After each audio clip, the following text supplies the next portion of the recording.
Did you know that your husband had transferred his share of the house to his mother? I asked the notary Camille. No, but we have a child together. How can that be? Maybe he had the right to dispose of his half as he saw fit. So now I have to sell the house? Camille looked at the notary with eyes full of tears. Well, you could buy her half, he suggested. Another way out? Do you talk to her? Yes. I haven't worked for the last 2.5 years. I've been babysitting, I don't have any money. Well, then you just have to sell the house and split the proceeds in half. The notary answered calmly. Camille took her daughter in her arms and left the office. It was a blow to her. Of course, she hadn't invested as much money in the house as her husband had. But if he had at least told her that now, this ridiculous situation wouldn't have happened.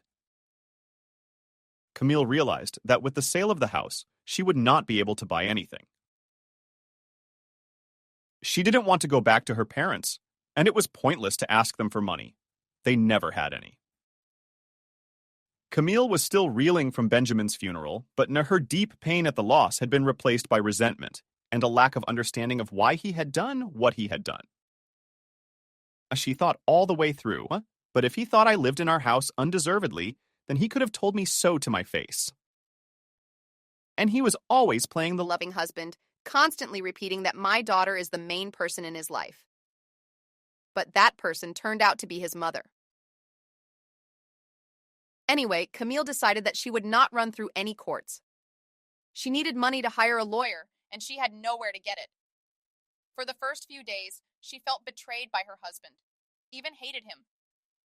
But one night, she woke up abruptly. I won't blame anyone, pounded in her temples. His mother wants to see me as a victim, but I won't play that role. I'm going to try to get Emily into daycare today. If that doesn't work out, I'll find some kind of work-from-home job. I won't be a victim of circumstance. I can do this. Camille Ortsmau was no different than any other young mom. At 20, she married Benjamin. For 2 years, they lived on their own. The girl worked at the market. They managed to scrape something together. The young couple was lucky to live in a one-room apartment, which was given to them for free for a while by the aunt of a good friend of her husband. That's why they managed to save money for 4 years. Benjamin was a car mechanic. He had a pretty good coven. When the accident was a year old, they bought a small house. Camille woke up in the morning with a clear feeling that if she wanted to change something in her life, she would definitely succeed. But it wasn't that simple. She constantly felt hurt by the way her husband had treated her. Camille had always known that Evelyn didn't like her. She had no illusions about that. After the wedding, she told her, Camille, I won't interfere in your life, but I don't want to lie. You are not the woman I would like to see as my Benjamin's wife. At first, the girl was taken aback, but then she realized that it was better than having her mother-in-law come to them all the time and make scandals. Evelyn, on the contrary, had only appeared at their house a few times during that time, so the very fact that Benjamin had signed over his share to her was very puzzling to his wife. I don't want to judge him. She tried to push Camille away from her. Negative thoughts he did as he saw fit, or was forced to. I can't blame him for that. Camille fed her daughter and began to get ready for the nearest daycare center. Emily was about to turn 2 years and 7 months old, so the state kindergarten could not take her from the age of 3. Immediately, the headmistress stated, "That's the way it is here. It is unlikely that a budget organization will take you, only a private kindergarten." "I can't afford to pay for it," Camille answered quietly. The headmistress shrugged her shoulders. It was none of her business. Lena tried 2 more kindergartens, but the situation was the same. All recommended private organizations. What should I do? Camille thought to herself. We will not survive with Emily on the survivor's money. Especially now, we'll have to rent a place to live. Maybe Evelyn would agree to sell me her share in installments. Camille walked with Emily into the park, sat down on a bench and took out her phone. She was nervous, but she had to find a way out. Evelyn, hello, Camille said in a shaky voice. I went to the notary the other day. He told me that Benjamin had transferred his share. Maybe it's for the she said angrily out loud. This foolish belief in good people does no good.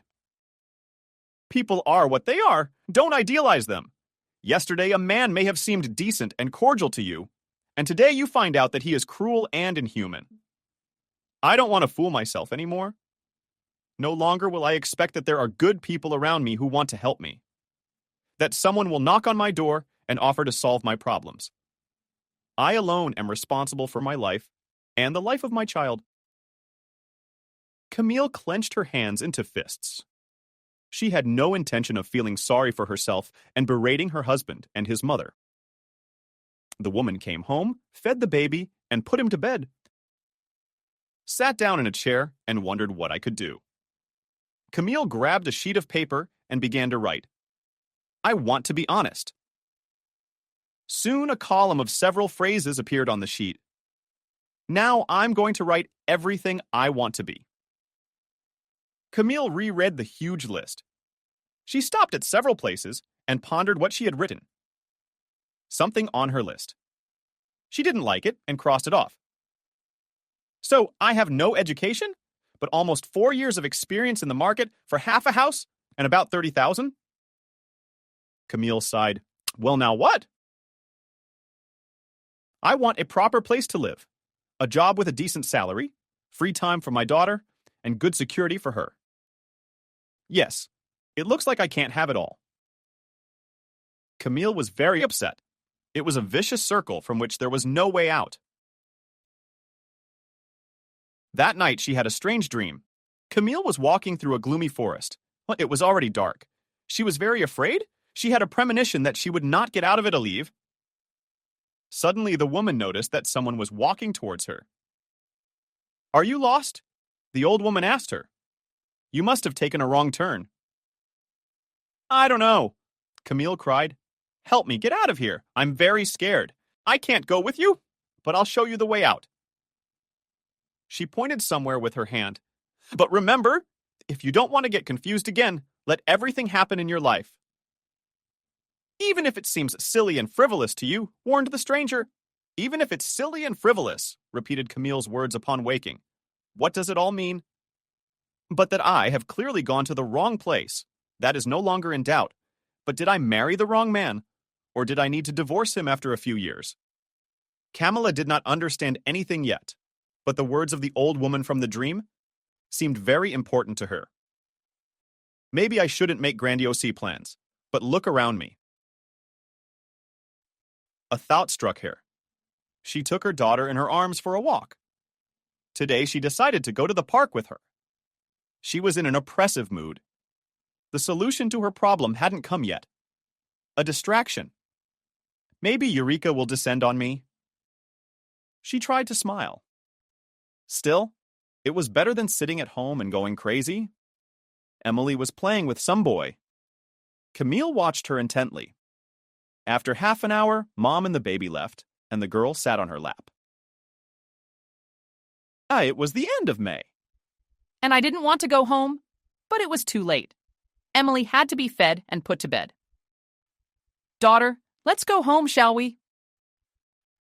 Her mother kissed her, but the girl shook her head negatively. Do you want more? What about our dinner? But Emily did not want to hear anything, and Camille decided to stay a few minutes longer. Someone spoke from behind the bench. The woman jumped. A stranger at her side was handing her dandelions. Hello, the woman was surprised. Oh, what a beautiful bouquet. Thank you very much. The woman looked around, but saw no one who was interested in the child. The boy looked to be about 5 years old. Where's your mom? She said, a little frightened. Or Daddy? You're with who? Daddy, care, he smiled. The child hurriedly sat down on the bench and extended one hand to Emily. Hi! The girl laughed and started clapping her hands. Camille looked around once more. No one was looking for the baby. Oh my God, is he lost? She shuddered. I'll try the park. Maybe someone's looking for him. Camille took the boy's hand and started walking along the paths.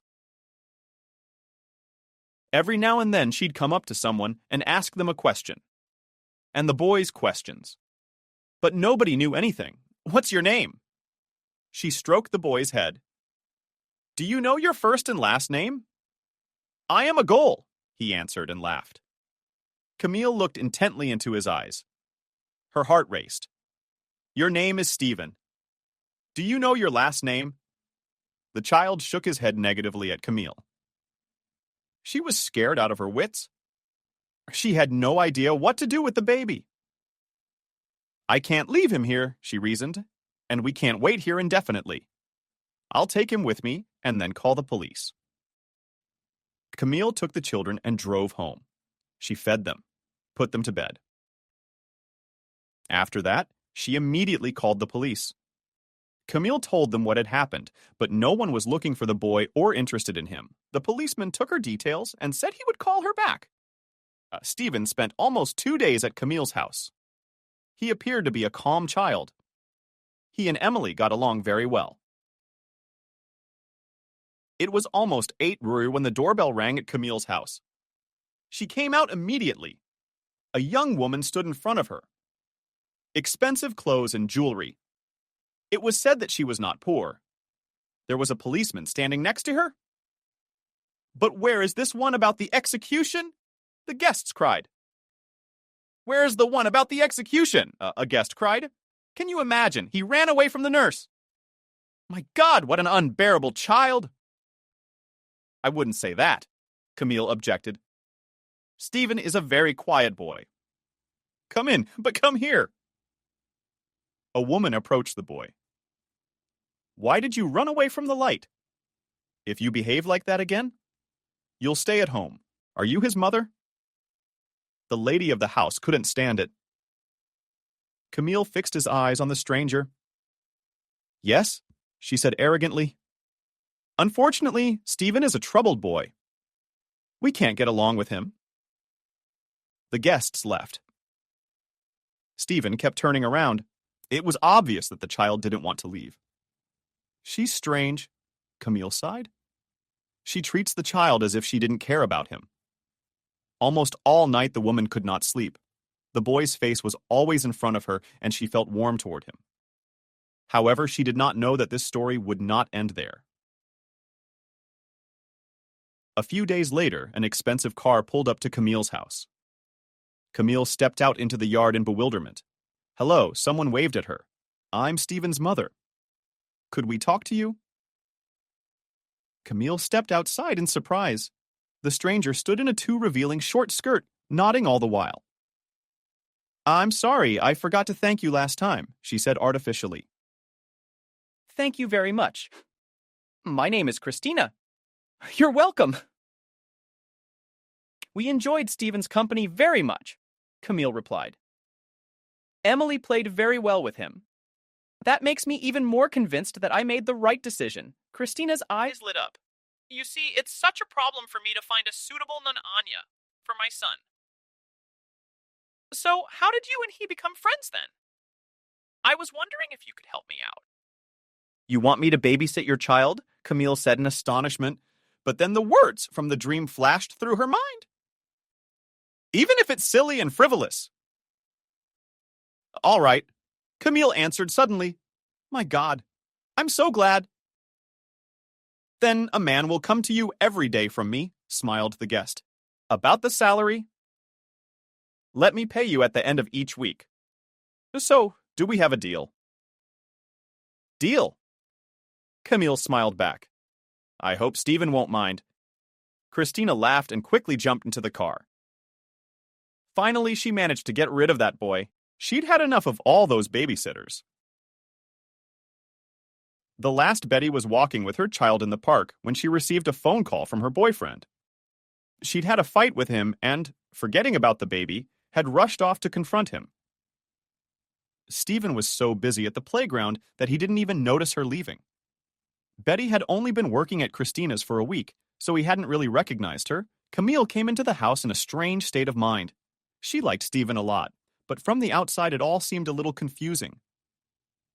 At least one of my wishes has come true, she smiled. Now I would have a job. It would be very convenient to take care of the children, and Emily would be able to develop with Stephen. That way, she wouldn't be alone. I don't know when I'll get a place at the daycare center. After lunch, Camille went to the store with her daughter. She had to prepare something tasty for tomorrow, cooked them some insoles and stewed vegetables. Camille had no expectations of herself, but she waited for the boy with anticipation. He had immediately entered her heart, and the news that she would now be able to earn money gave her hope that she would be able to rent a place to live. That night, Camille did not notice that she had fallen asleep. She felt at ease. The next day, Camille had been expecting Stephen since 8:30. He was brought in, apparently by Christina's driver. The man only said that he would pick him up at Assen Davenrar. The landlady would also give her the money through him. All right, 7 o'clock, Camille agreed. He would be ready by then. The boy, with a joyful cry, rushed to Emily's mother. She took him into the yard. Now they were serious. So Camille began to prepare various developmental programs for the children. Stephen was going to go to school in 2 years, so it was necessary to teach him to read and count. Much to Camille's amazement, the child turned out to be very capable. He picks up everything on the fly. What a clever boy you are. Camille hugged him. Stephen, you're a good boy. I want my daddy. Suddenly he said something and cried. The woman was confused. She pressed the child against her. He killed her and flapped his nose for a while. Stephen, where is your daddy? Camille asked cautiously. What is his name? She stroked the child's head. Papa William. I don't know. He cried again. The landlady calmed him down and tried not to bring up the subject again. Friday came. Camille thought that this was the end of her work week. I'll bring him back later tomorrow, the driver said when he picked up the child. Sunday, too. Are you going to bring Stephen on the weekends, too? The nanny asked in horror. But Christina didn't say anything to me about it. That's what she told me. You'll call her then and find out, he muttered. I don't know. Camille walked home confused. She wanted to call Stephen's mother first, but something stopped her. He's not really bothering me. So be it. She agreed. We'll have more fun together this weekend. On Sunday, the driver handed Camille the payment for the first week. The woman was pleasantly surprised, as if Christina had spared no expense, but if this keeps going on, I just don't have the words. I didn't feel bad about investing in Stephen without that kind of money. Now I can buy him interesting developmental materials. On Monday, Camille and the children went to the art store. Stephen picked out his own games, and the woman looked for something for her daughter. Camille was looking at a box with an impressive ship. Stephen, we're going to build it. I'm going to be a captain when I grow up, declared the boy. This is my collage. He clutched the box to his chest. They returned home. They had so many precious things. This day, they still had time to make a beautiful toy and some appliques. Emily looked how shiny it was, rejoiced like a mother child.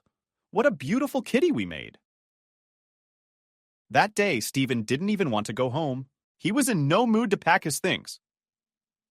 I want to stay with you. He looked intently into Camille's eyes. I don't want to go home, Stephen.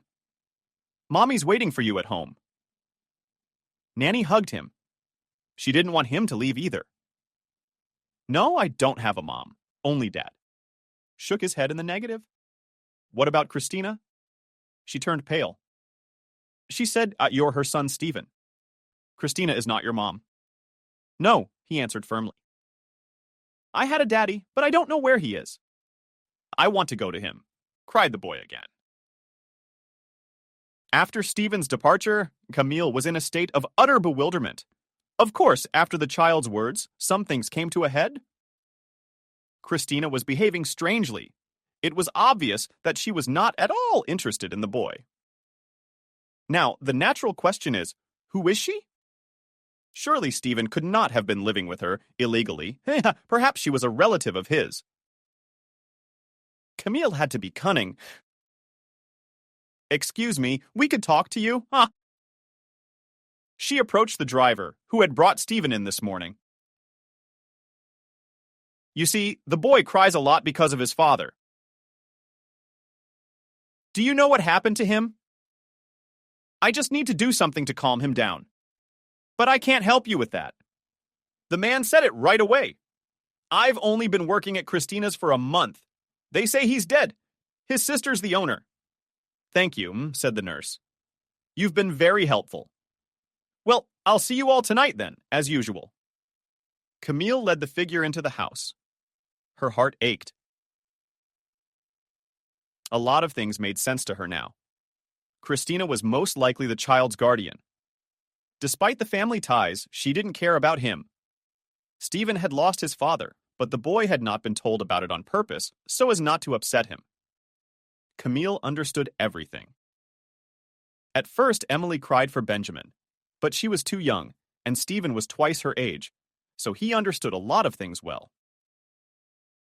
"I'll try to explain it to him gently," she thought. "I'll do my best not to traumatize the child." Nevertheless, Nanny had been thinking about Stephen all day. She not only felt sorry for him, but she saw clearly that the boy would have no future with Christina. She did not love him and would probably be more than happy to get rid of him. A time was passing, and Camille realized that soon, the 6 months after Benjamin's death would be over. And that meant that Evelyn would be arriving soon. Had the house issue been settled in her mind? Of course, Camille could resist and not agree to sell the house. But that would be a path to nowhere.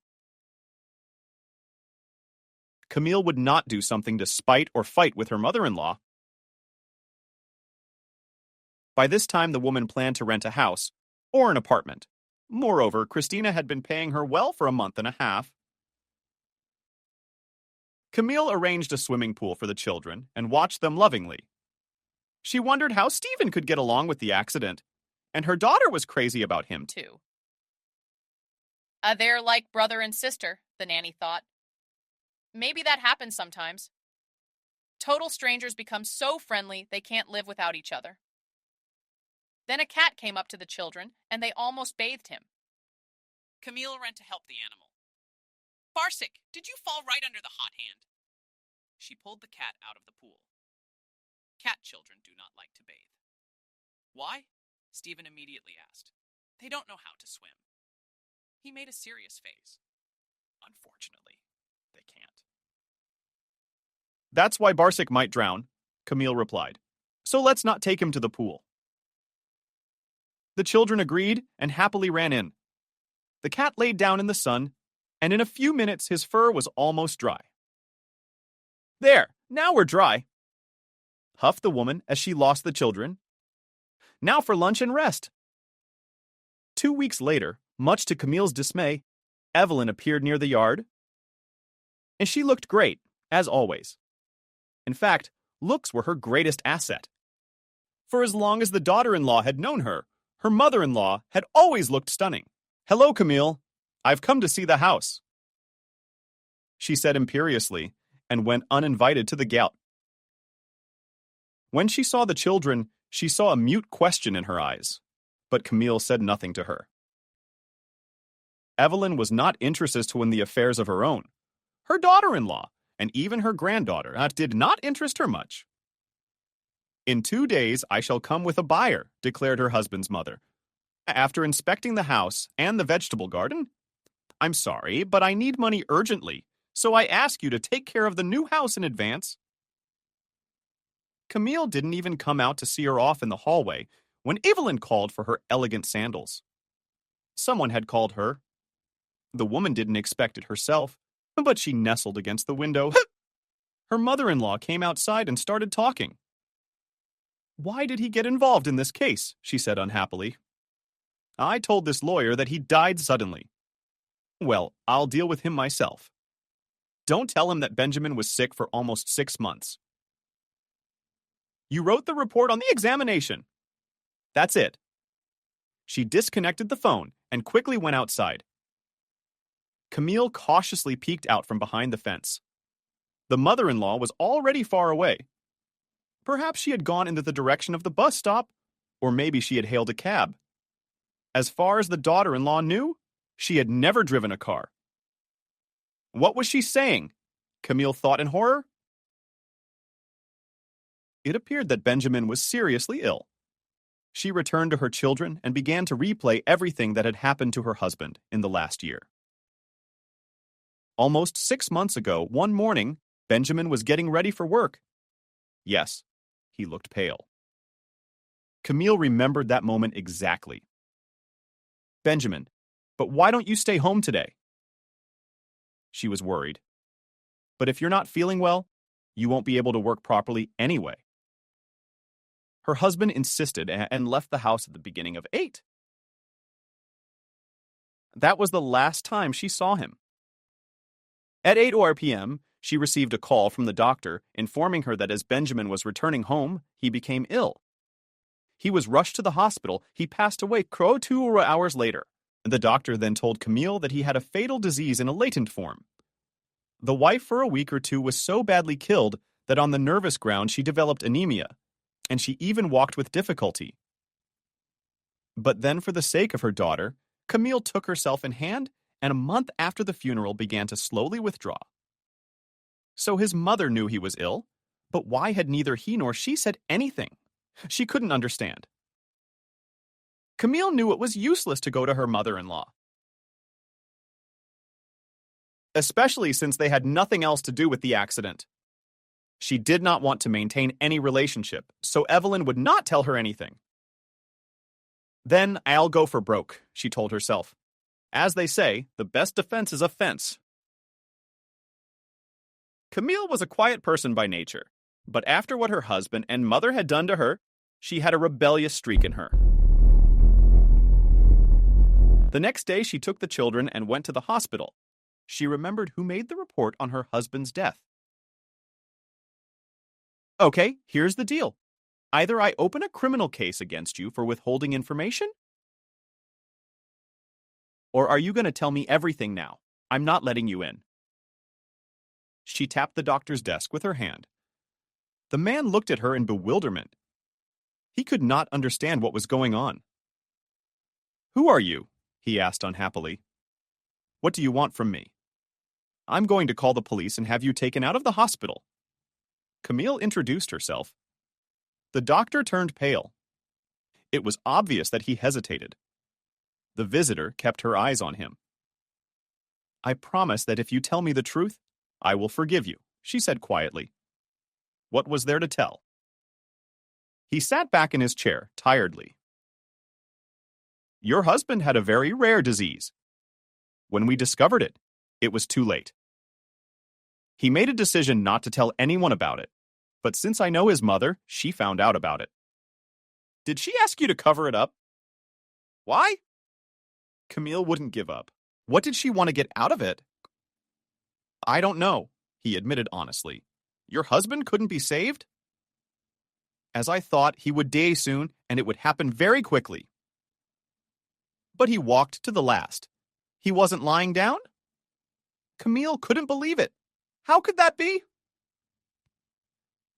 I won't load you with medical terms, but there are such diseases, the doctor replied.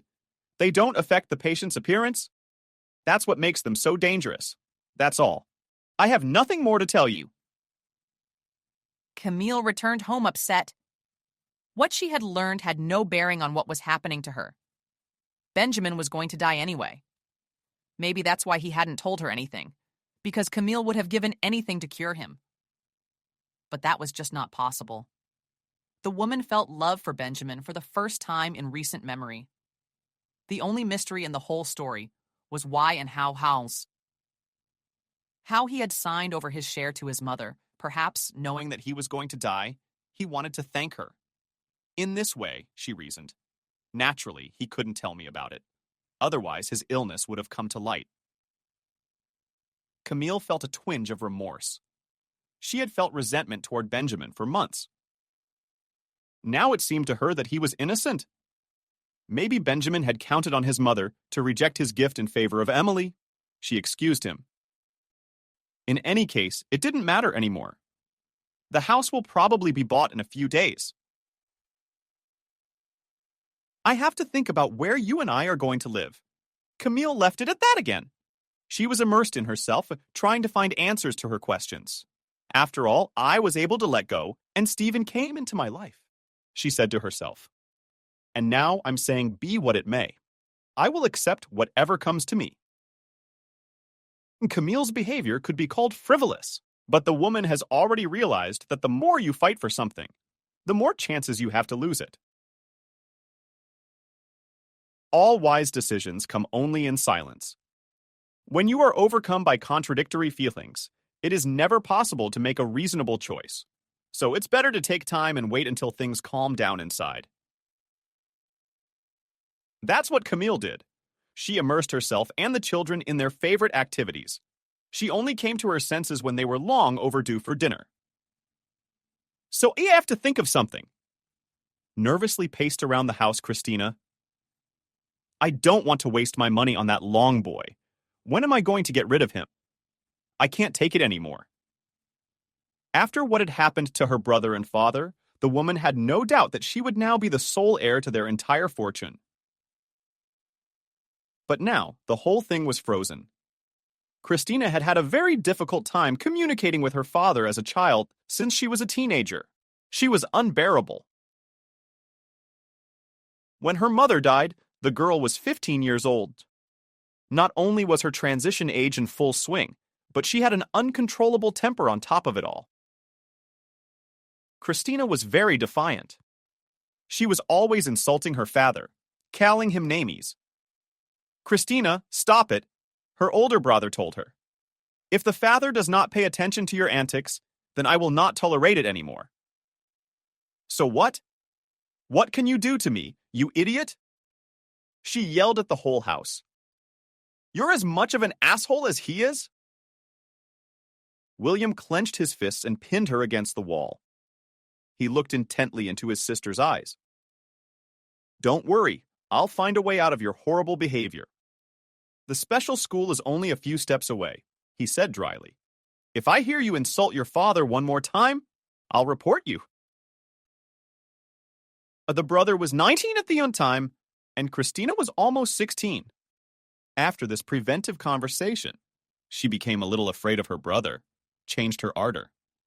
But she wasn't going to give up. Christina fought her father in other ways. When she was 16, she told John that she had a boyfriend and that they were serious. Are you out of your mind? What if you got pregnant? Yelled at her by Christina's brother. You're asking for everything. Much to the dismay of her loved ones, the girl got pregnant at the age of 17. She did it deliberately. She wanted John to buy her and her boyfriend a separate place and provide for them all their lives. That's not going to happen.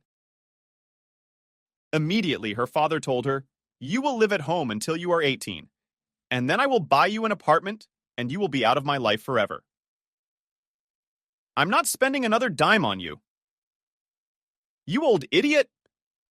Like mad, screamed the daughter. I hate you, both you and your henchmen. Shut your mouth! Her brother came up to her and grabbed her arm with force. You will stay in your room until you give birth. Just leave her alone, father ordered. Let her do what she wants. I've had my say. Christina wasn't going to give up. She spent the rest of the day and all night falling out of bed on her stomach, beating herself with her fists. The next day, she had a miscarriage. You stupid, crazy woman, screamed at her brother. What have you done? God, there's nothing human in you. At 18, Christina ran away from home with some guy. Her father robbed her of all her money and made a will for her son. That's the most ungrateful bitch I've ever met, William said to his father at the time. How can you not understand the obvious? Perhaps it is my fault? The father said enigmatically. His son did not understand him. He asked him what he was implying. But John never returned to the subject again. Time passed. After 5 years, a pale daughter appeared in the father's house. She had grown up and looked better. Christina was herself. Charmed by her daddy. Hi, she ran up to John. How I've regretted acting like this all this time. You have no idea how crazy I was, she wept. The father hugged his daughter, and hope shone in his eyes. William looked at his sister in disbelief. It seemed to him that she was playing. But, as the saying goes, no thief is caught. Christina told him that she had come to stay with them. At dinner, she told them her story. As it turned out, she married a businessman and went to Moscow. But he divorced her, leaving her half of his fortune. Christina, stay with us for a while, her father suggested. You have not been home for so long that your 3 days will not be enough for us. The daughter gladly accepted his offer. John decided to make up for lost time. Here, he handed her a credit card. As soon as you've spent it all, you'll tell me right away. That you have money doesn't interest me. You're my daughter too, so I want to do something for you. Christina refused for a long time, but she accepted her father's gift. Everything went well, the father was happy, and William was the only one who was feeling a little heavy. Dad, maybe she shouldn't buy such an expensive car yet? John asked his son when he asked to go to the car dealership with him. William, I've waited so many years for her to come back. I won't hold myself back any longer. I'm sorry, but she's my daughter too. His father patted him on the shoulder. The young man said nothing. He didn't feel sorry for the money. But the sudden appearance of Christina in their lives displeased him very much. 3 months passed when Christina brought her friend to her father's house. The girl was very good. Clara was better than Clara. She introduced the guest to her father and brother. We've known her for a long time. She's just passing through. So I thought I'd invite her. I hope you don't mind. William had no special interest in Christina's friend, but the guest constantly cast a confused look at him during the conversation. The girl turned out to be shallow. She reasoned on complex topics and quoted famous people. I see you have a good grasp of both politics and economics. Where did you study? William Plekhanov asked her in surprise. She said proudly, I studied in Moscow, and then I stayed there. Oh, wow. William smiled. Ordinary people don't study there. So you're special then? No way. She blushed. I'm very ordinary. It's just that I've always been interested in these subjects. And somehow it so happened that Slaga visited them a few days later, and then again, William became somehow afraid of her presence in his house guest and just attracted him to himself. Naturally, Christina had a hand in it. You can say she constantly advertised her friend. It's hard to believe a girl like that. And she was alone all this time. Her brother once said something to her. Only until Clara. She's perfect. Do you know how many guys were chasing her? I saw it with my own eyes. She's still waiting for the one and only. What had that effect on William? He couldn't say. But 8 months later, he and Sarah were married. The man was crazy about his wife. Christina was jubilant, too. Dad, now you see I came back for a reason, don't you? Here's the fucking thing I brought you. She hugged John. To everyone's surprise, she got pregnant very quickly. The woman was in real shock. Slaga, aren't you happy? Her husband couldn't understand. We're going to have a baby. I'm very happy. I've come to my senses. Wife, no, I'm happy too. I'm just scared. She looked at him, and suddenly her eyes shone. William, you see, I didn't want to tell you, but I have a very rare condition. I could die during pregnancy. No, not that. Who told you? Have you been tested? He turned pale. We have a very good doctor. I'm sure he'll help you. Clara refused to be examined, but he talked her into it. They went through everything they could find on her and found nothing. But you see, were you worried? God wants you to have a baby, smiled her husband. Clara's pregnancy went completely uneventful. Her husband followed her closely, you might say. The woman went crazy with his care. Finally, the day came when Stephen was born. The mother didn't want to pay any attention to her child at all. Are you suffering from postpartum depression? Her husband tried to comfort her. I understand everything. The nurse will help you. Everything will be fine. Sweetheart. But as it turned out, his words not only did not comfort her, but on the contrary, made her furious. She often began to lock herself in her rooms or disappear somewhere in the city. The brother decided to talk to his sister Christina. What should I do? How can I help Clara? He asked her worriedly. I love my wife, William. She hugged him. Don't worry, she'll come to her senses soon. Realize how stressful this is. I promise I'll talk to her. She smiled. The next day, Christina arranged to meet Clara at a cafe. When she arrived, her friend was already waiting for her. Christina, I can't take it anymore. Immediately, she said. Not only did we not agree on a child, but now I have to waste my time on it. You told me 3 years, and we'd get our money. So what now? On the contrary, it's going even better than we planned. You'll divorce him, and since you'll leave with the baby, he'll definitely pay you very good money. I know the surveillance. He won't leave you. I don't want to play anymore, and I don't need the kid. Where am I going to take him? Christopher's already howling. Upset, said Clara. Well, do you want me to talk to him? When we planned all this, he knew what he was doing. There's no reason to let it go now. Let him do something for you, objected Christina. You're risking your life. And he's just sitting there waiting for you to come back to him with more money. In the 5 years Christina had been away, she had become even more convinced that she and her loved ones were not on the same path. At first, she did settle well. The 50-year-old man she'd run off with had kept her for almost 3 years. Not to say that the girl was shocking, but she had everything. Even then, Christina was already working out her revenge plan. She wanted not only to take her half of the money, but to take everything from her brother and father. So Christina expressed everything to her old man, as she called her roommate, and decided to start a new life. She robbed him not badly, so she had enough money for the first time. The girl decided that she had had enough of aging suitors. Finally, she began to date a young guy. Of course, her father was worried about her all this time. And when he went to the police to find his daughter, she was the last to say that she did not want to know him.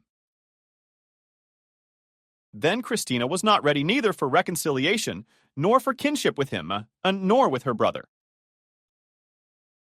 But time passed, and more, often in the life of Christina began to appear young men who refused to support her. But the girl was not accustomed to another life. So one day, Christina found herself at the bottom of a hopeless guy without money and with a large debt for non-payment of rented apartment.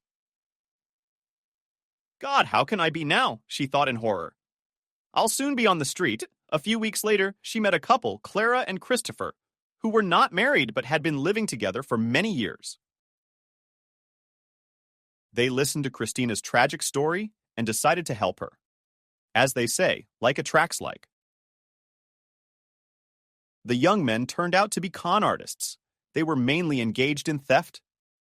Christina was always amazed at how Christopher on the move could take off a chain or earrings from some passerby. No one could even notice when he performed these operations. Look, if we get one case back, we'll be very rich. I'll give you a third of my father's estate, and that's about 80 million. Christina had an ingenious idea, and, as she expected, Christopher and Clara were very interested in the case. The plan was this. Clara would constantly come to visit Christina and under her cover to collect the necessary information.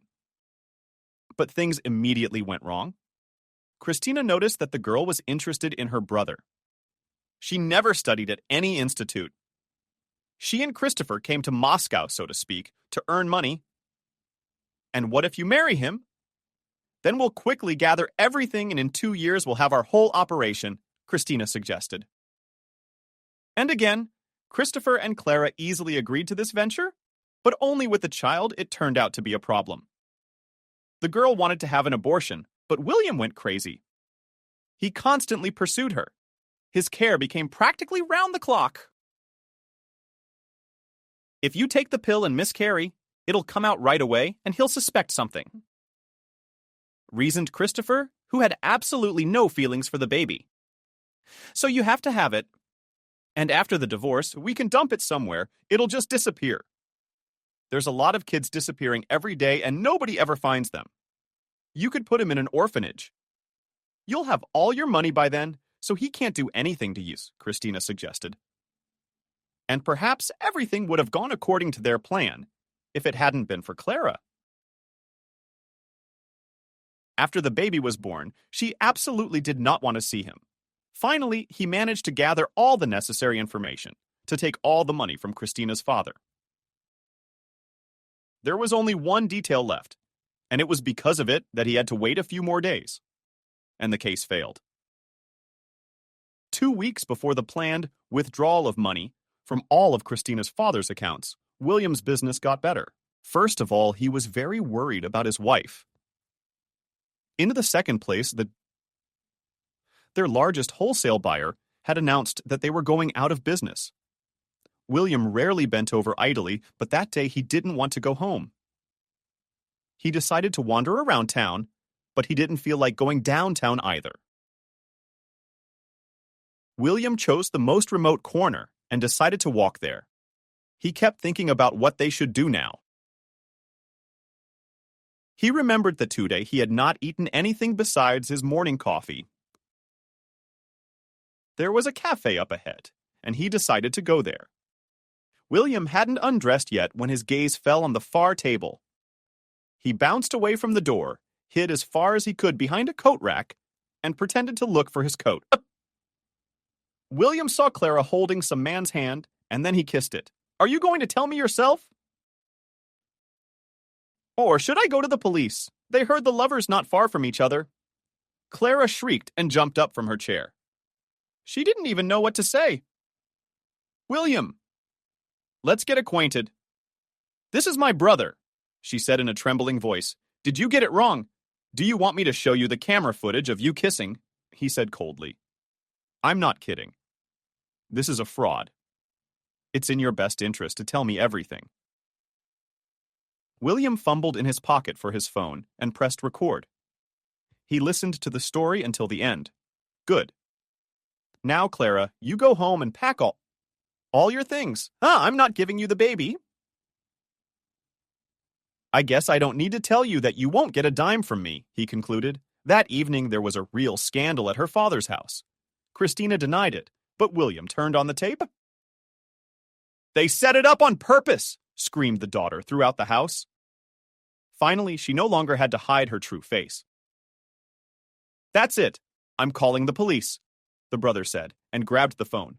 And John walked over to him. "Christina, get your stuff and don't ever let me see you in my house again," he shouted angrily. "Get out of here!" "Father, I'm going to report her to the police," William insisted. "That bitch needs to be held accountable for her actions." "Don't. She's already punished herself." His father stopped him.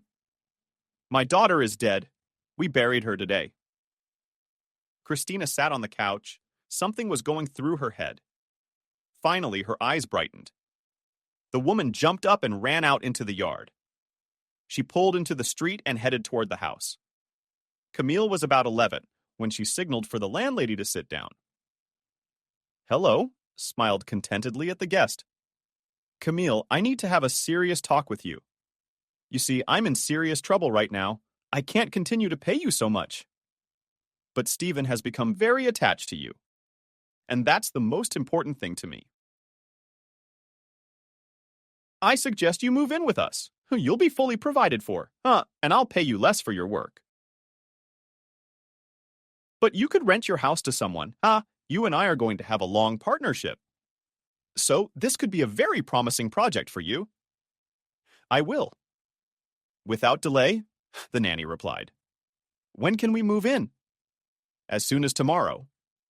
Christina laughed. Just tell the driver when to come and pick you up. Our conditions are very good. The maid will give you a room. I'll let her know if I'm not here. That's all right. They'll show you around. Christina, happy, came home. She couldn't use the bills. All she had was a small allowance, and she wasn't going to spend it on her brother's son. In fact, you could say that Christina was very lucky. After her father kicked her out of the house for the last time, she'd been through a lot. Good thing he let her take her things in her car with her. With Christopher and Clara, she had a fight so that their roads immediately parted. But Christina did not grieve for long. She almost immediately met her new boyfriend. Handsome Jacob simply drove her crazy. They together founded a charitable foundation, which allegedly collected money for the treatment of seriously ill children. For 4 years, they never cured anyone, but they lived very well. And quite by accident, Christina found out that her lover had a mistress. In general, she kicked him out of the apartment, which they bought together with stolen money, and threatened him that she would report him to the police. She lived in limbo for almost a year. Jacob closed down their office, so Christina was broke again. And then about a year ago, she got word that her father and brother had crashed. Christina flew home on a plane.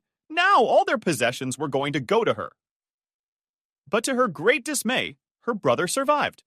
First, he was in a coma for 2 weeks, and then he regained consciousness. He urgently needed to do several operations on the spine. Otherwise, he could remain for the rest of his life, disabled or even die. But Christina turned the matter around very cleverly. She talked to the head doctor to get her brother released for further treatment. According to her, she was going to send William abroad, but after the hospital, she secretly brought her brother home at night and hid him in the basement. She hired a special person to stay with him during the day, and at night, when all the servants were gone, she would go home. Christina called a good specialist to examine William. He must be taken seriously, the doctor told her. Otherwise, no one knows how it will end. He might be dead in 6 months. Christina stated that her brother was being treated abroad. She hoped that now she would be able to manage her father's estate. But it wasn't that simple. As long as William was alive, she had no right to interfere with anything. So, the woman told everyone to go on with their business until William returned. There wasn't much cash on hand, and Christina found a good lawyer. Even if your brother dies, you won't be able to use his estate because he has a son, he told her then. Somehow I can't. Christina questioned him in horror. She had already hoped to get rid of William and enter the inheritance. Well, the only ameliant is that you will become Stephen's guardian. Then you can count on something. At least some of it, the lawyer said. So all of Christina's dreams of easy money had once again come crashing down. She had always hated her father and brother. She felt they had done her an injustice. And now she expected to finally get back what was hers. And since in her mind, they had done her great moral damage, it could only be repaid with all the property that her brother and father owned. The woman would not agree to anything less. William continued to die slowly in the cellar, but Christina did not care. She hoped that in 6 months he would finally die, but his body was strong. It had been almost a year, and he was still struggling. Christina was already tired of it. She was even thinking of somehow helping her brother go to the other side of the world. Of course, she wouldn't do it with her own hands, but she already had a man for that purpose. She had set herself a deadline of a bloody nose in 3 months. She wanted to settle the matter. Surely she planned to sell all of William's enterprises and all of her property and return to Moscow with the money. Money was running out, so Christina slowly sold some things from the house. She had already given her father's watch for a lot of money and was looking through his collection. John was a lover of painting. He had about 20 valuable paintings. Camille went into the house, covered her face with her hands, and sobbed. Everything that was happening to her now seemed simply unbelievable. She had calmed down, given up the fight, and her housing problem was solved, even if only for a while. But now it was better than renting. God, thank you, she said aloud and looked at the children, who were playing with their toys. After lunch, Camille began to pack the things she wanted to take with her. Evelyn turned out to be a very principled person. She said that any of the furniture would also be included in the price of the house. Camille agreed because she could get some money for it too. 3 huge bags appeared in the hall and a big pile of things on the floor. Camille wanted to sell some things first, but she had 3 days left on the house before she had to make a deal on the house. The woman called the neighbors and they instantly took everything for themselves. Let them have it, the landlady thought to herself. I'm without a house now, and I won't be able to carry it all with me. By the time the driver came to pick up Stefan, Camilla had finished with her things. She hadn't taken anything that belonged to her husband. Could you pick us up early tomorrow, about 5 o'clock? Christina's taking us to her place. We're staying at her house now. Yeah, she told me. The man sighed. Good. Tomorrow morning we'll talk again. Emily was asleep and Camille couldn't close her eyes. Her life was changing so drastically that she was scared, but it would be better than if we stayed on the street with my daughter, she reasoned. Especially if I have the money for my share, yeah, I've got a little more. If we at Christina a couple of years will hold out, then I can buy us a 1-room apartment. But apart from purely practical domestic problems, Camille realized that she was also very attached to Stephen. The boy was very dear to her. She did not want to leave him to Christina. She had no love for him like that. She had no more doubts about it. The next day, the driver first moved Camille's things. The woman had an important call to make. Evelyn, please come over. I'm leaving home today, she said coldly to her mother-in-law. Leaving? She sounded perplexed. Well, good. The buyers won't be here until tomorrow. I'll come over and we'll discuss it on the spot. Oh. Camille was nervous. She wanted to finish all the business with her husband's mother. She hoped that after she received her money tomorrow, her mother-in-law would be out of her life forever. Evelyn went through all the rooms in a demonstrative manner. All the furniture was in place. Camille did not even bother to take the dishes with her. So where are you worrying about? I heard an unexpected question. Going to your mother's? That's right. That's what I told you. No, I'm moving in with some rich people. Camille answered calmly. I'm working for them. I'm babysitting. She pointed at Stephen. Evelyn gave her a dismissive look. A look of great doubt. Oh, yes. She smiled then. I wish you luck in your new place. The guest went towards the exit of the house. They agreed that tomorrow at 10 Arbons, the transaction would take place at the notary's office. Evelyn said goodbye dryly. She paid no attention to her granddaughter. Is she really that inhuman, or is she pretending to be? Camille could not help herself, taking her daughter in her arms. How could she not feel any emotion for her own granddaughter? Evelyn quickly got into a cab. She had to go to the lawyer urgently. Tomorrow, the payment issue had to be resolved. Everything in life is somehow connected. And so it was in this story. A long time ago, the beautiful Evelyn won the heart of a young man. It didn't bother her that he was married. Evelyn, if I had met you earlier, John said to her, I would not hesitate to marry you. John was rich. At first, Evelyn used the tactic of not being a criminal, and for 3 months rejected the advances of her new acquaintance, always knowing that she deserved the best. Therefore, Evelyn was only going to marry a wealthy man. She and John met by chance at an event. The girl was working as a secretary at the time. Despite her beauty, she seemed unapproachable. At the end of the banquet, at the end of the event, John approached her and invited her to a cafe. She said no right away. What came over him then? It's hard to say. The man had always been a model family man, but meeting Evelyn was the biggest mistake of his life. Very quickly, John began to stop by the company where Evelyn worked, then to meet her after work. But it turned out that the girl showed no interest in him. She did not reject John, but did not let him near her. The man had completely floundered for months. His obsession with the girl began to subside little by little. Evelyn felt that she was overplaying her hand and could lose a promising man. There was a thaw in her. John was just crazy with happiness. "Evelyn, I love you," he kept telling her. "You'll be mine alone." Despite all the arrogance of the girl, the man was so in love with her that he did not notice it. For almost 2 years, John provided for Evelyn completely. He bought her a nice house. But the girl wanted more.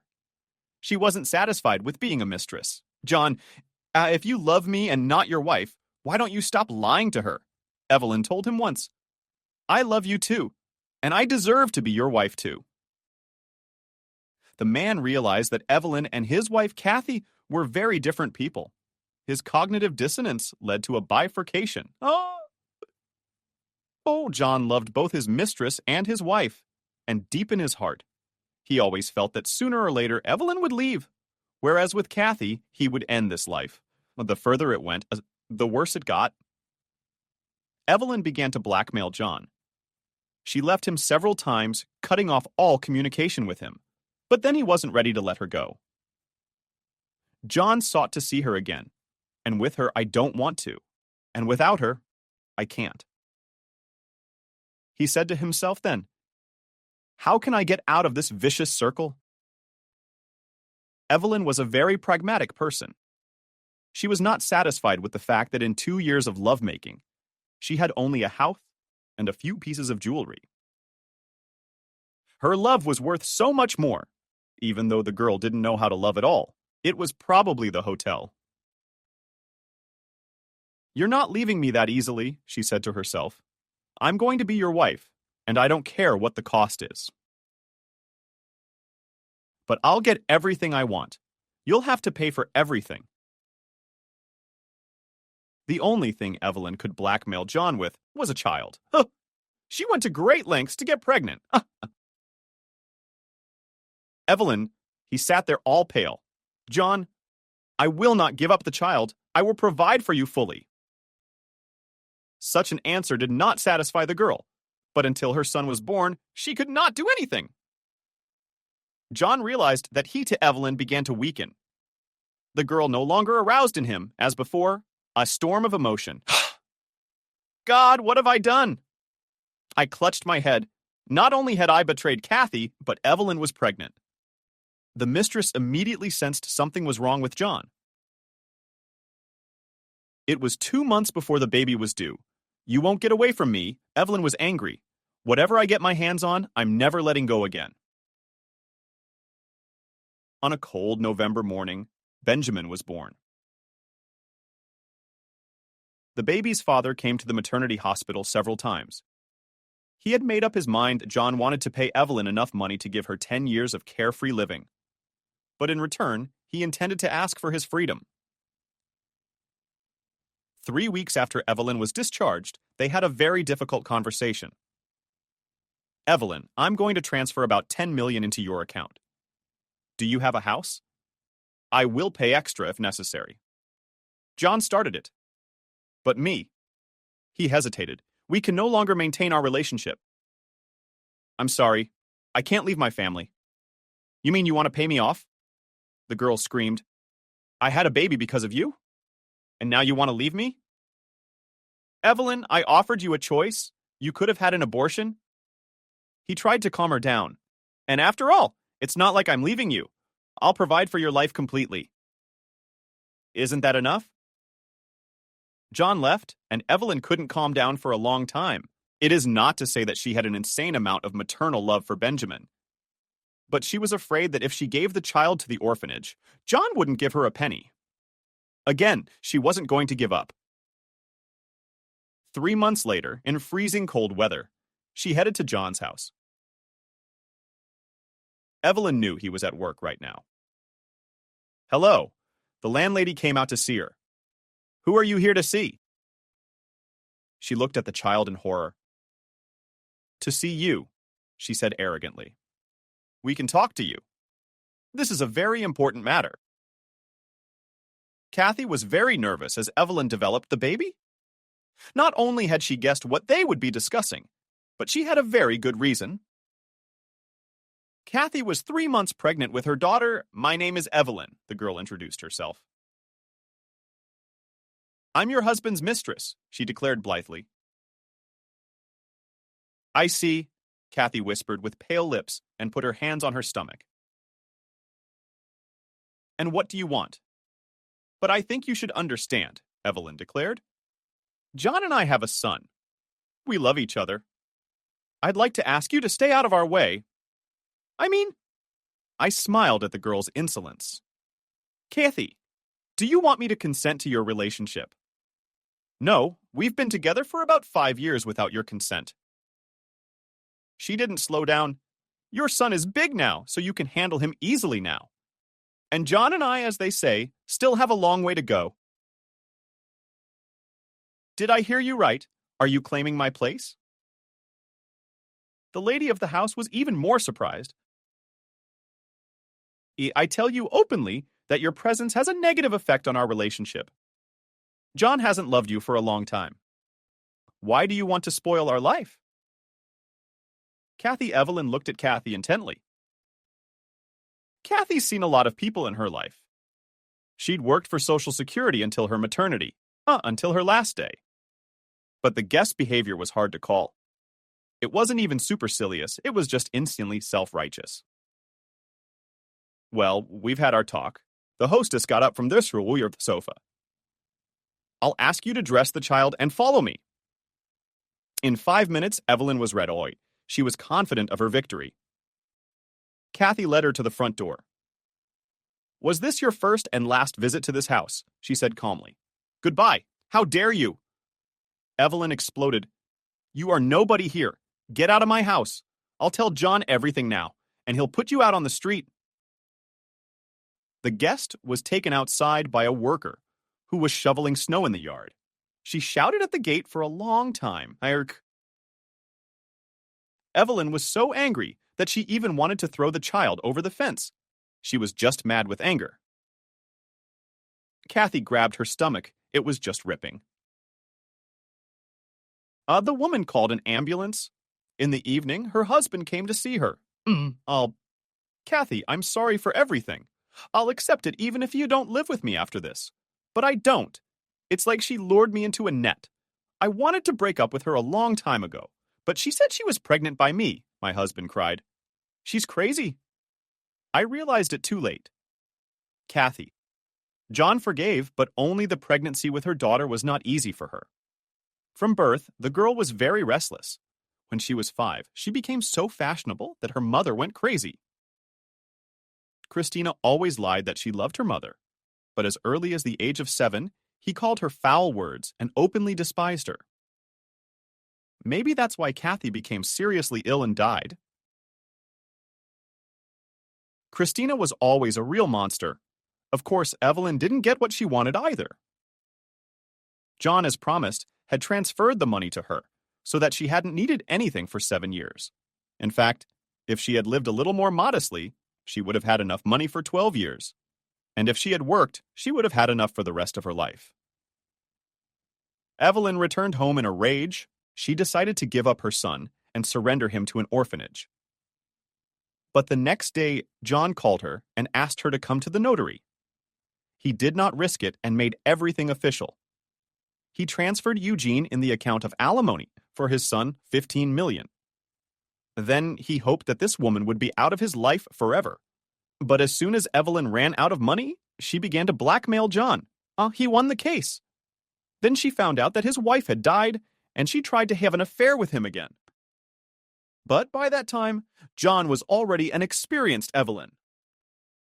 Even if you are the last woman on Earth, I still won't have a relationship with you, he declared then. What a scumbag you are. She spat in his face. You took advantage of me for almost 5 years, and now you're turning your nose up at me. You see, a woman should have dignity. He wiped his face with a napkin. But you don't know that feeling, do you? Evelyn's always been a prominent woman. She was always being courted, but she knew her worth. That's why after John, she chose an older businessman who was also invested in her. Evelyn was a cuckoo mother.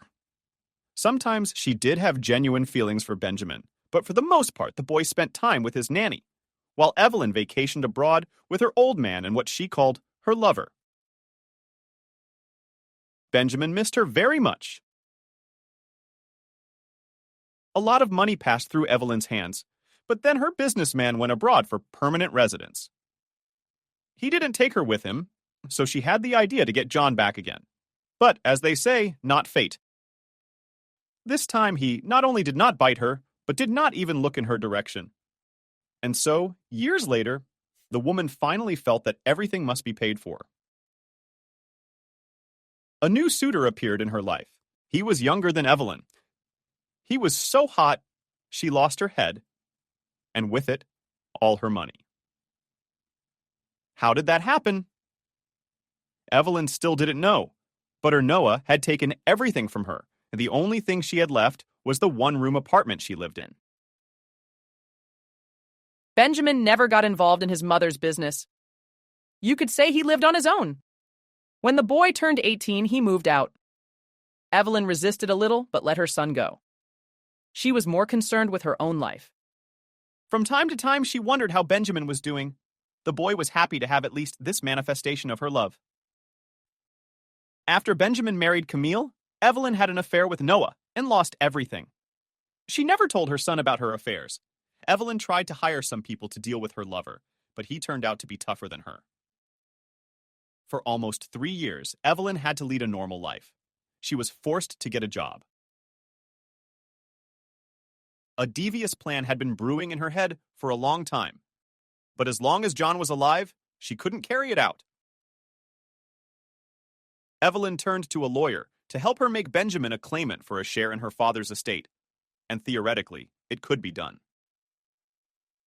But when John found out, he nearly tore her apart. Evelyn, calm down before I destroy you. Did you know what you were getting into? You didn't give birth to Benjamin for me. You gave birth to Benjamin for yourself so you could blackmail me with him. Also, I've already paid enough for him. If you don't stop, I won't let you in, he told his ex-mistress. And then the unexpected miracle of John died.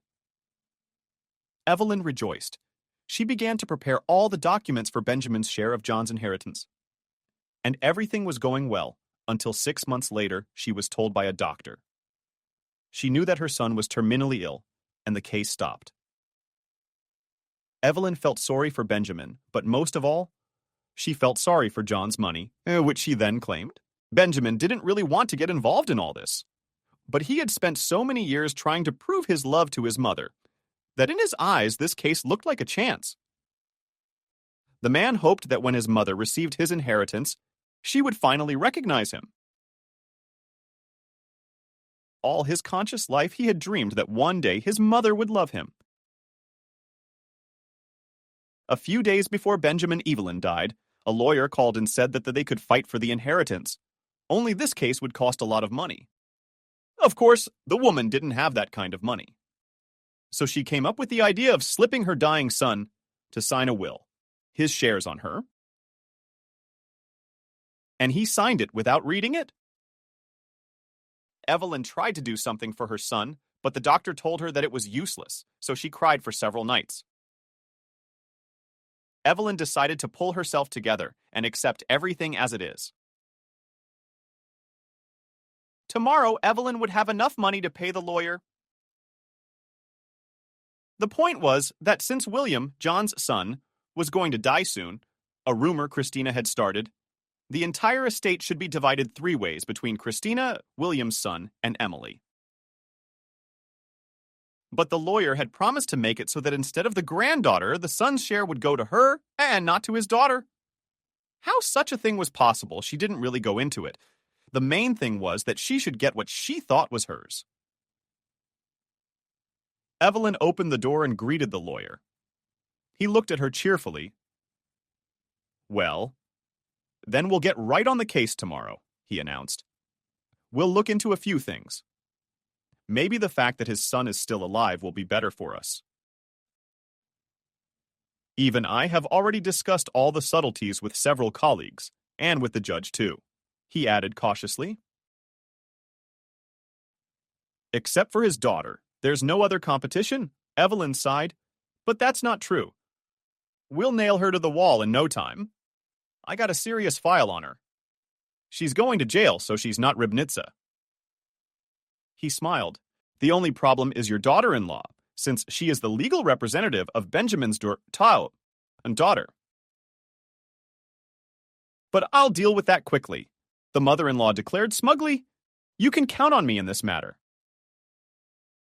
Aline was very excited about moving into the Stephen house. Of course, she was under a lot of stress, but if things didn't work out here, Camille would be able to rent a place for herself and her daughter. That's what she reassured herself with at the time. They were met by a friendly woman. She introduced herself as Sophia. She took Camille to their room. As it turned out, it was next to Stephen's room. The boy was overjoyed. He immediately began to show the guests his toys. "The landlady is not always at home, so if anything, ask me goodbye," Sophia said. "When you are rested, you will go downstairs. Dinner will be served." It was a good start. Camille, with trembling hands, began to take her daughter's things out of her bag. Stephen was with them. He never left her side. A few days later, the boy's bed was brought into the nanny's room, and they all started sleeping together. The next day around 11, Camille and the children were already at the notary's office. Everything went smoothly. The only thing that surprised the daughter-in-law was the words of her mother-in-law, which she said to her after the completion of the transaction. "You do not get lost, or you can, I'll need it." Evelyn was ambivalent. "I will." "Why?" Camille asked. "You and I have already settled all the issues. But I might want to see Emily." Her mother-in-law smiled. "After all, I'm her grandmother." Camille could barely contain herself from telling her that she had nothing more to do with them. Regardless, Camille Joyful was on her way back to her new home. She and the children had a quick dinner and went to play in the yard. Stephen's father had a large garden as well as a huge playground. The boy told me that he loved to play there with his father. A few days passed and Camille began to get used to her new life. Late one night, she heard a noise. The woman looked out the window and saw Christina arguing with a woman. They were standing on the side of the house that overlooked the nanny's room. "I told you not to give him any pills," Camille heard, but then Christina came to her senses and disappeared with the woman. The next day, when they were walking, Camille noticed that there was a door on the side that ran to the neighbor's house. She went there on purpose, you might say. "There's nothing there." The gardener's voice startled her. "There's a deep cellar where the owner used to store his things. Then it was abandoned. The kids just threw a ball down there. The babysitter started making excuses. I don't know my way around here yet. Have you been working here long?" "Yes, about 5 months," the man replied. "There's only one worker left here who worked here under the old owner. He told me about the cellar. So after William and his father died, all the servants left." Camille started thinking. "What do you mean gone?" "The new landlady threw them all out. He was honest. Only the man I told you about.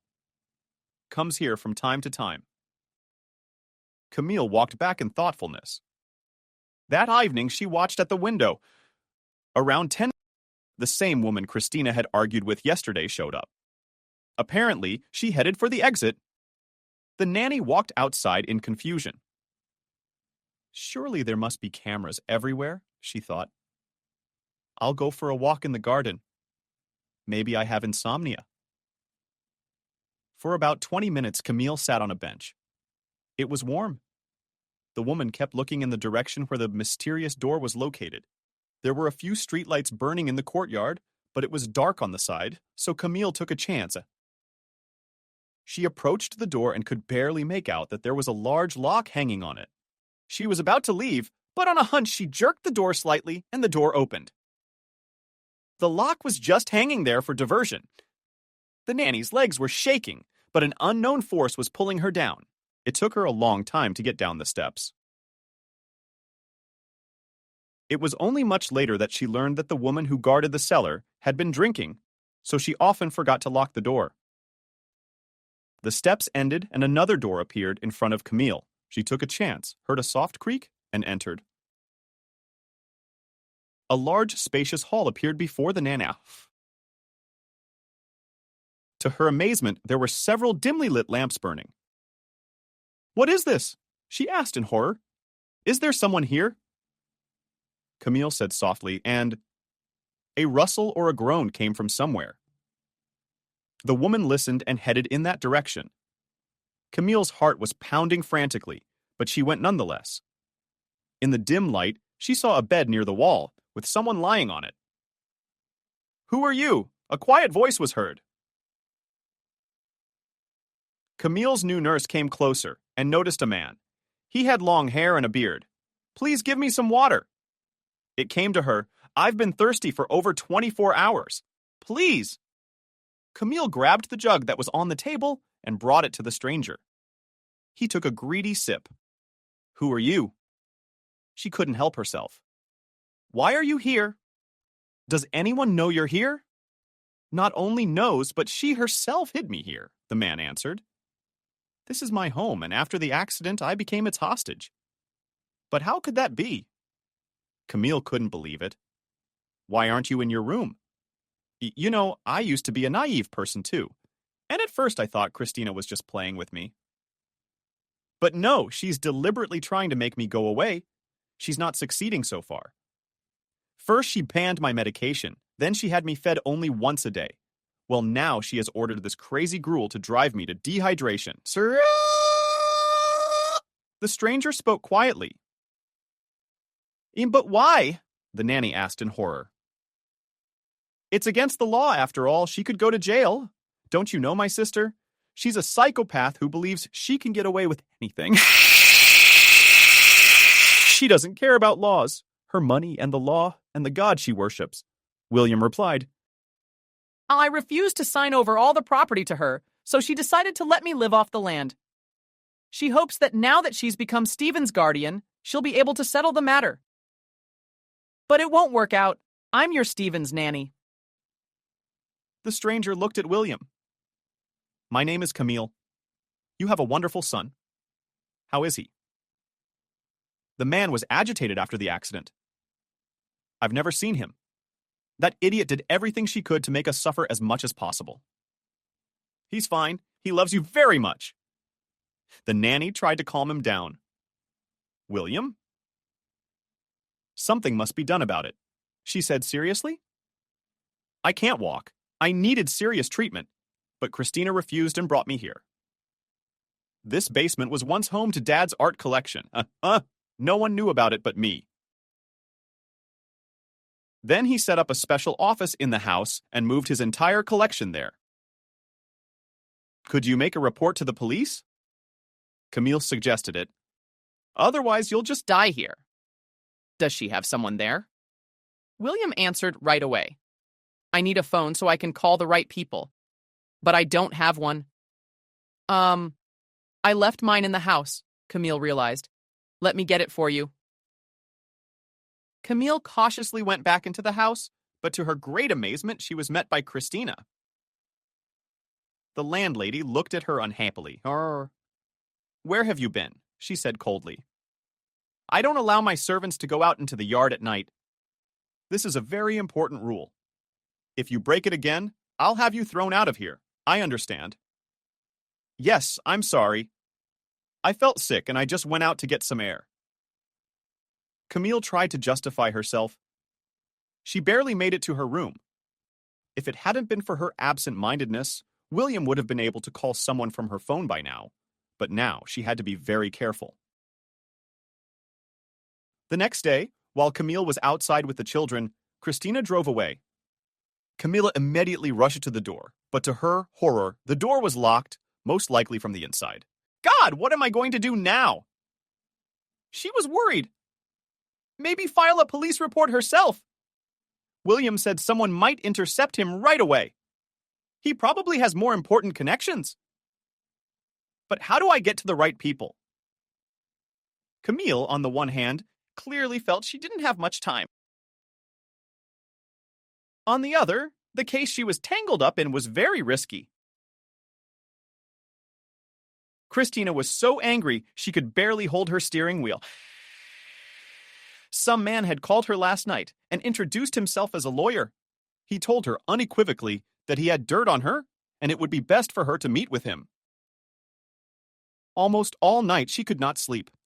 At about 1 a.m. she couldn't stand it and went downstairs, and there she met a nanny who for some reason at such a time was climbing and on the street.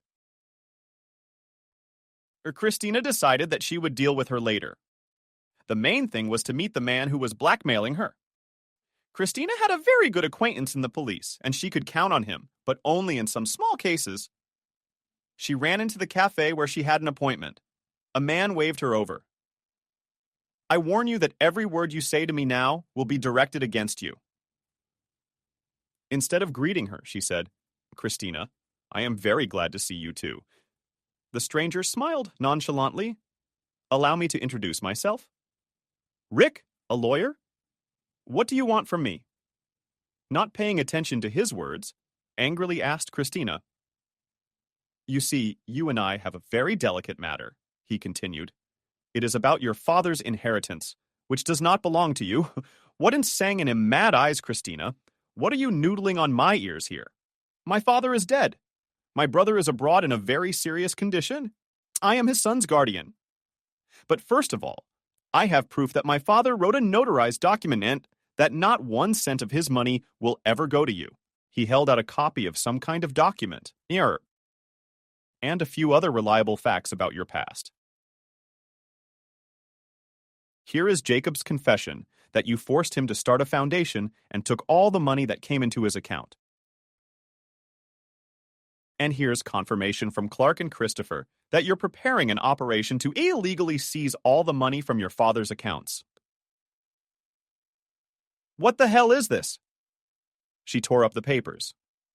What do you want from me? Who sent you? Unless you want to go to jail? If you don't want to go to jail, and the evidence I have is enough, and you don't have the money to pay the court, then I suggest you take the initiative and personally write a disclaimer to the notary of all the property of William John, which after his death will go to his son, Stephen. Fuck you! She threw the torn documents in Yerrigan's face. This will never happen. All right, then I'll talk to your brother. I'm flying to Europe tomorrow. Still just as calmly, the lawyer stated, I have information about which clinic he might be in. Christina ran out of the cafe. She had to do something. She called Liam. He used to work for her father, but after Christina returned, he became her lover, so she kept him. Plus, Liam had helped her with her brother. Well, tonight we'll get him off your death certificate, he answered her. Well, what about the lie that he was lying abroad? Through her tears, she said. There had been an attempt on their lives. Naturally, no one knew where William was. You tried to save his life, and this night you will be informed that he is dead. He tried to calm her down. The woman calmed down a little, returned home, and began to think about what she should do in this situation. She dialed her policeman, and he assured her that he would do everything. Christina C.K. I would crush that lawyer with my own hands, so it will be calm, the captain replied. Camille immediately noticed that Christina was very nervous, returned home. She had to take a risk. She had no other choice. The nanny put the children to bed in the evening and cautiously crept behind the house. She was sitting behind a large bush when some woman came out of the cellar. Camille approached her. "Hello, please leave the key." "The landlady asked me to move in there," she said quietly. "But she didn't tell me anything behind the flying tongue," she replied. "I'll call her now." No need. She's already asleep. Christina asked me to give you this." She held out some bills. "This is for your good work." The woman gladly took the money and handed her the keys. Camille carefully went downstairs, quickly ran into William's room. "Make a quick phone call. We have very little time." "Did your sister suspect something?" "She met me yesterday and I was afraid to come back to you," Camille said quickly. William made 3 calls, but no one answered. They were getting desperate when suddenly someone called Camille's number back. "Seryoga, listen to me carefully. I'm in danger. Please inform me that someone is trying to kill me. I'm in the basement of my house. Please act." Very quickly, whispered William into the phone. "Is someone there? There are voices." "Do you hear someone talking?" William threw the phone under an old closet. It wasn't disconnected. Camille tried to hide somewhere, but there was nothing suitable except an old closet with unlocked doors. Christina said in horror as she and Liam went down into the basement. "What are you doing here?" "I warned you." "Well, let's get her out of here." "We leave no witnesses," laughed the man. "Well, strangulation would be the surest way to take him out. That way there won't be any stains on him. And we'll deal with her later." "Christina." "You're an idiot," whispered the brother. "What do you expect? Do you really think no one will find out? You'll go to jail? I don't care what happens to you. But what you're doing now is a group thing. No one's going to give you an excuse. Shut your mouth. Do you know how much trouble you've caused me in my life?" She screamed in rage. "Because of you, you bastard, I lost everything. If it wasn't for you, my father would be dancing to my tune. You kept pulling his attention to yourself." "Yes, he loved you more than me," William tried to say loudly. But he couldn't shout. "How many times did he forgive you? You've done nothing in your life. And then you decided to steal from him? I mean, look at you. You're a real lowlife. You wanted to rob my father, you slipped me that human bitch. And again, only because of my father? Not them, not you. Ungrateful fool. Fuck you." She hit her brother in the face. "You won't do anything to me. Soon you'll be sitting on a cloud and playing the harp with angels." Liam walked over to William and snatched the pillow on which his head lay. Camille quickly grabbed the decanter and hit him with all her might. Liam passed out. "You bitch!" Christina grabbed her hair. "I'll choke you right now with my own hands." Christina turned her back to her brother, and with all the strength he had, he hit her over the head with a pillow. This gave Camille the opportunity to break free. She grabbed the blanket that William was covered with and threw it over Christina. That way it was easier for her to handle her, but the latter somehow got out of it and kicked Camille in the head. The nanny's eyes went spinning. She heard voices. Camille thought she was losing consciousness, and it was the police who arrived just in time. 2 weeks later, lawyer Yarrigan met with his client. The events of the past few days had been to their advantage. Christina was behind bars. "Well, Evelyn, is the last barrier left?" said the lawyer to her. "We need your daughter-in-law to sign this document, but it will be very easy." Smiling, she said, "Don't worry, we'll have everything ready in a few days." Evelyn called Camille the same day and asked to see her. "Camille, I need you to sign this document." She held out sheets of paper and a pen. "It's about Emily. That she's my granddaughter." "What is it?" The daughter-in-law couldn't understand. She read the documents, pale. "Benjamin, John's son." She looked at her mother-in-law in amazement. "Do you know that name?" Evelyn became agitated. Did you know him? Oh, no, it's just that Benjamin never told me about his father. Camille couldn't get over it. Yeah, he didn't like to talk about him. The boy had a lifelong trauma from being abandoned by his father. The mother-in-law tried to play off Evelyn's distress. I can't sign this document. I'm sorry.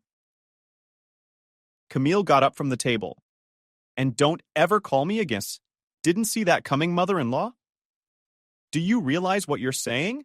I'll have you out of motherhood in no time. Emily, for myself. You have nothing. No place to live, no job. But I don't think so. Camilo answered calmly. Goodbye.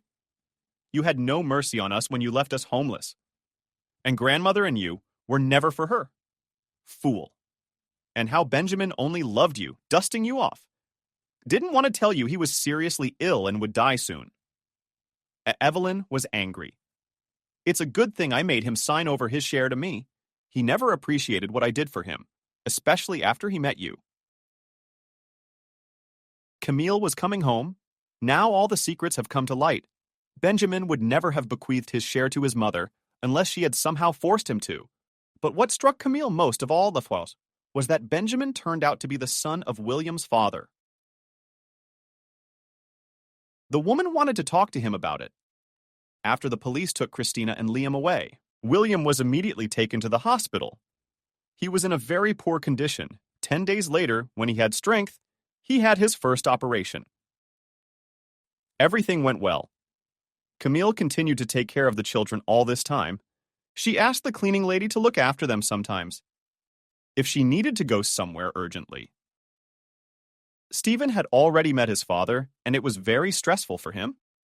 And for William, too. The woman spent a couple hours with Stephen from the accident and started to get ready for William. And when I go to see my dad, Stephen cried, I love him so much.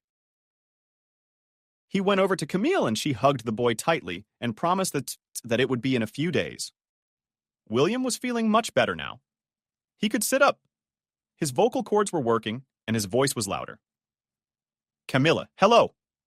He cheered. How are you? How's Stefan? I've missed him so much. William, I'm fine. I'll talk to the doctor. He'll tell me when the kids can come and see you. William cheered him up. I found out today that my husband Benjamin was your father's son. Did you know anything about that? Yes, he sighed. After my mother died, Dad told me all about it. His mistress had been after him for a long time. I'll tell you the truth. He wished he could have dated Benjamin. Evelyn was stupid and stubborn. After she got her money, she immediately declared that he would not see his son. His father told how he would sometimes visit him at daycare and then at school in junior high.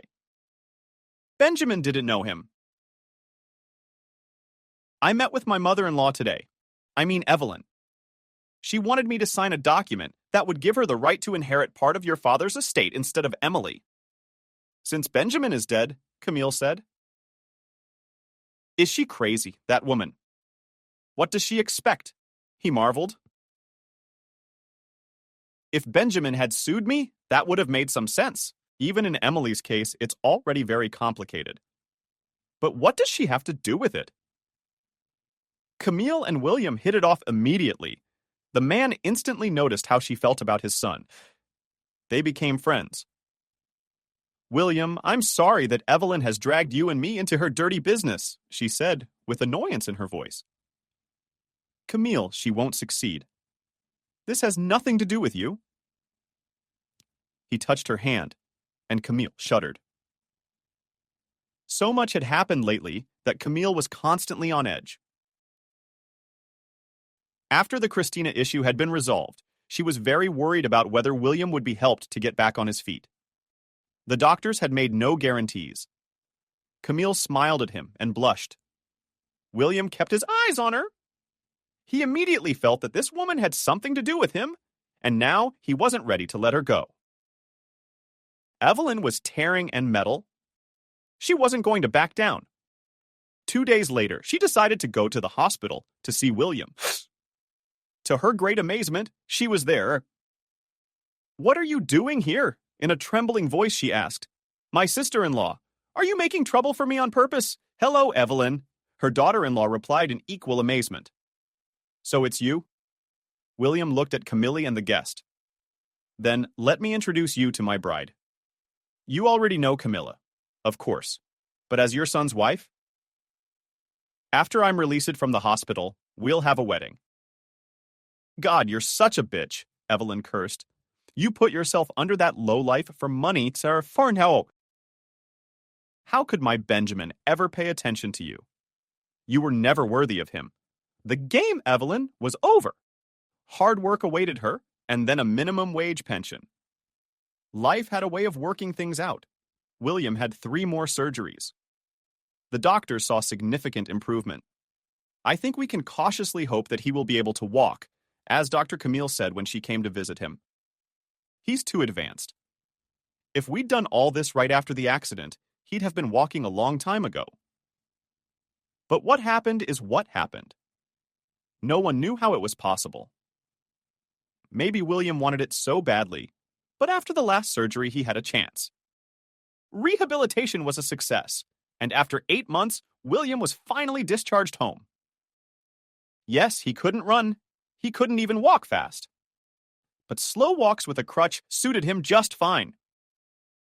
It must be said that as soon as William began to feel better, he immediately went about his business, which, of course, suffered somewhat in his absence. But after 2 years, they not only returned to past results, but added considerably. The day came when William was returning home. Camille decided to throw a party for him. She, together with the servants, decorated the house and prepared a festive dinner. During the last week, Camille had been so wrapped up that she had hardly even slept. The car pulled into the yard and everyone rushed over to William. Camille walked slowly toward him. In both hands, she held the children's hands. Suddenly, Stephen burst out and rushed to his father. It was all very exciting for Camille. She let go of her daughter and she ran after Stephen. The woman felt dizzy and fell to the ground. Stephen immediately turned around. Mama shouted at the top of her voice, "Is he, Mama? What's wrong?" and ran to Camille. Everyone stood silently. No one could say anything at such a moment. William was already out of the car, leaning on his crutch, tears running down his cheeks. Stephen ran up to Camille, crying, "Mama, don't die." The boy sobbed at the top of his voice. Camille had already been helped to get up, and she was coming to see Stephen. "You're told, I love you." He did not calm down. "I will never leave you. I love you too, son." Camille kissed him. "Stephen, we'll always be together. I promise you." Emily showed up at Mom's side. She hugged her mom too. William came limping up to them and hugged Camille and the children. "Well, the whole family is here." William looked into her blue eyes. "I love you. Thank you for your son. I love you too." Tears of joy flowed from Camille's eyes. "And thank you for Stephen. Our happiness is just beginning."